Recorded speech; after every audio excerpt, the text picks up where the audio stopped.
Hello friends, આજે આપણે 25 જેટલા પાલતુ પ્રાણીઓના ઇંગ્લિશ નામોનો અભ્યાસ કરશું. તો ચલો શરૂ કરીએ.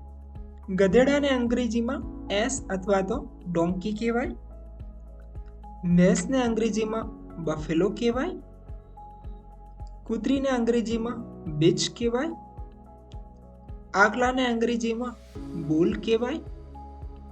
બળદને અંગ્રેજીમાં બુલક કહેવાય. વાછરડાને અંગ્રેજીમાં કાફ કહેવાય. ઊંટને અંગ્રેજીમાં કેમલ કહેવાય.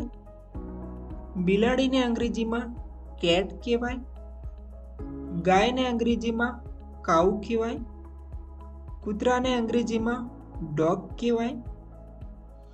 બકરીને અંગ્રેજીમાં ગોટ કહેવાય. ઘોડાને અંગ્રેજીમાં હોર્સ કહેવાય. ગધેડીને અંગ્રેજીમાં જેની કહેવાય. ઘેટાના બચ્ચાને અંગ્રેજીમાં લેમ કહેવાય.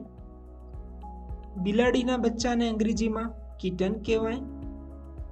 બકરીના બચ્ચાને અંગ્રેજીમાં કીડ કહેવાય. ઘોડીને અંગ્રેજીમાં મેર કહેવાય. ખચ્ચરને અંગ્રેજીમાં મ્યુલ કહેવાય.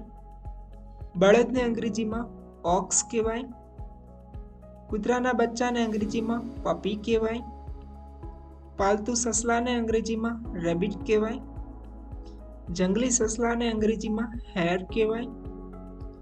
મોટા ઉંદરને અંગ્રેજીમાં રેટ કહેવાય. નાના ઉંદરને અંગ્રેજીમાં માઉસ કહેવાય. ઘેટાને અંગ્રેજીમાં શીપ કહેવાય. અમારો spoken English and grammar classes અમદાવાદમાં આવેલ છે. સો આપ ઓનલાઈન કે ઓફલાઈન કોર્સ જોઈન કરવા માંગતા હો તો આપેલા નંબર 7283969498 પર કોલ કરી વધુ માહિતી મેળવી શકો છો. આવા પ્રકારની વધુ વોકેબ્યુલરીનો અભ્યાસ અહીંયા ક્લિક કરીને વિડીયો જોઈ શકો છો. Thank you.